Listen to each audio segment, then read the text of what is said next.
ಹೊಸ ಮದುವೆಯಾದ ಜೋಡಿಗಳು ತುಂಬಾ ಪ್ರೀತಿಯಿಂದ ಇರುತ್ತಿದ್ರು. ಎಷ್ಟು ಅಂದ್ರೆ ಒಬ್ಬರನ್ನೊಬ್ಬರು ಬಿಟ್ಟಿರಕ್ಕಾಗದಷ್ಟು. ಹಾಗೆ ಜೀವನ ಸಾಗುತ್ತಿತ್ತು. ಮದುವೆಯಾಗಿ 5 ವರ್ಷ ಮುಗಿಯುತ್ತಾ ಬರುತ್ತೆ. ಆದರೆ ಮೊದಲಿದ್ದ ಪ್ರೀತಿ ಕಾಳಜಿ ಇವಾಗ ಇಲ್ಲ. ಎಷ್ಟೊತ್ತು ನೋಡಿದ್ರು ಕಿರಿಕಿರಿ, ಸಣ್ಣ ವಿಷಯಕ್ಕೂ ಜಗಳ ಮಾಡುತ್ತಾಳೆ. ನನಗೆ ಮದುವೆ ಬೇಡವಾಗಿತ್ತು, ಬ್ಯಾಚುಲರ್ ಆಗಿನೇ ಇರಬಹುದಿತ್ತು ಎಂದೆಲ್ಲ ಹೆಂಡತಿ ಮುಂದೆ ಹೇಳುತ್ತಿದ್ದ. ಹಾಗೇನೆ ಮನಸ್ಸಲ್ಲೇ ಗಂಡ ಪಶ್ಚಾತ್ತಾಪ ಪಡುತ್ತಿದ್ದ.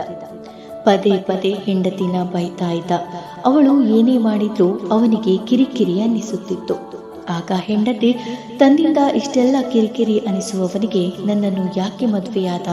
ಅಪ್ಪ ಅಮ್ಮ ಆತ ಬೇಡ ಅಂದ್ರೂ ಆತನ ಪ್ರೀತಿಗಾಗಿ ತನ್ನೆಲ್ಲವನ್ನ ಬಿಟ್ಟು ಬಂದಿದ್ದೇನೆ.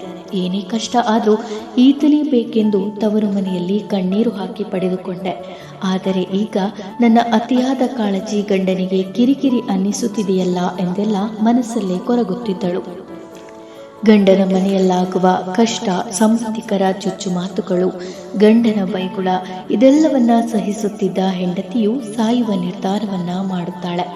ಆದರೆ ಪುಟ್ಟ ಮಕ್ಕಳ ಜವಾಬ್ದಾರಿ, ಕರ್ತವ್ಯ ಈಕೆಯ ಯೋಚನೆಯನ್ನ ಬದಲಿಸುತ್ತದೆ. ಒಂದು ದಿನ ಹೆಂಡತಿಯ ಹುಟ್ಟುಹಬ್ಬ ಬರುತ್ತೆ. ಗಂಡ ಏನಾದರೊಂದು ಉಡುಗೊರೆ ಕೊಡುತ್ತಾನೆ ಎನ್ನುವ ಬಲವಾದ ನಂಬಿಕೆ ಆಕೆಗಿತ್ತು. ಆದರೆ ಗಂಡನಿಗೆ ದುಡಿಮೆ, ಹಣ ಇದೆಲ್ಲ ಮುಖ್ಯ ಅನಿಸಿತು. ಹೆಂಡತಿಯ ಪ್ರೀತಿ, ಕಾಳಜಿ ಅರ್ಥನೇ ಆಗಿರಲಿಲ್ಲ. ಇದೇ ರೀತಿ ಜೀವನ ಸಾಗುತ್ತಾ ಹೋಯಿತು. ಗಂಡ ಹಣದ ಹಿಂದೆನೇ ಹೋಗುತ್ತಿದ್ದ. ಹೆಂಡತಿ ನೆಮ್ಮದಿ ಇಲ್ಲದೆ ಅದೇ ನೋವಿನಲ್ಲಿ ಕೊರಗುತ್ತಾ ಹೋದಳು. ದಿನೇ ದಿನೇ ಹೋದಂತೆ ಹೆಂಡತಿಯ ಆರೋಗ್ಯದಲ್ಲಿ ಏರುಪೇರು ಕಾಣಿಸತೊಡಗಿತು. ಆದರೂ ಗಂಡನಿಗೆ ಹಣನೇ ಮುಖ್ಯವಾಯಿತು. ಹೆಂಡತಿಯ ಆರೋಗ್ಯದ ಮೇಲೆ ಕಾಳಜಿನೇ ಇಲ್ಲವಾಯಿತು. ಹೀಗೆ ದಿನ ಹೋದಂತೆ ಹೆಂಡತಿ ಆರೋಗ್ಯ ಸಮಸ್ಯೆಯಿಂದ ಸಾವನ್ನಪ್ಪಿದಳು. ಮಕ್ಕಳಿಬ್ಬರು ಅನಾಥರಾದರು. ಹೆಂಡತಿಯ ಶವವನ್ನ ಕಂಡ ಗಂಡನ ಕಣ್ಣೀರಲ್ಲಿ ಕಣ್ಣೀರು ಜಿನುಗಿತು. ಮಕ್ಕಳಿಬ್ಬರು ತಾಯಿಯ ಶವದ ಮೇಲೆ ಮಲಗಿ ಅಳುವುದನ್ನು ಕಂಡ ತಂದೆಗೆ ಹೆಂಡತಿಯ ನೆನಪಾಯಿತು. ಹೆಂಡತಿ ನೀಡುತ್ತಿದ್ದ ಪ್ರೀತಿ, ಕಾಳಜಿ ಅರ್ಥವಾಯಿತು. ಮಕ್ಕಳ ಜವಾಬ್ದಾರಿಗಳು ಮತ್ತಷ್ಟು ತಂದೆಯ ಹೆಗಲೇರಿತು.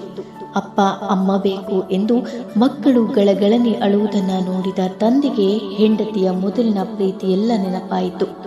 ಸ್ನೇಹಿತರೆ, ಇದ್ದಾಗ ಯಾರ ಬೆಲೆನೂ ಗೊತ್ತಾಗಲ್ಲ.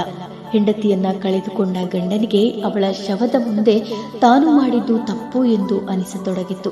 ಆದರೆ ಏನು ಪ್ರಯೋಜನ? ಜೀವಂತವಾಗಿದ್ದಾಗ ಅರ್ಥವಾಗುತ್ತಿದ್ದರೆ ಹೆಂಡತಿ ಸಾವನ್ನಪ್ಪುತ್ತಿರಲಿಲ್ಲ ಅಲ್ವಾ? ಯಾರೋ ಮೂರನೇ ವ್ಯಕ್ತಿಗಳ ಮಾತು, ಆಕರ್ಷಣೆಯಿಂದ ತನ್ನ ಹೆಂಡತಿಯನ್ನ ಆಕೆ ನೀಡುವ ಪ್ರೀತಿಯನ್ನ ಕಡೆಗಣಿಸಬೇಡಿ.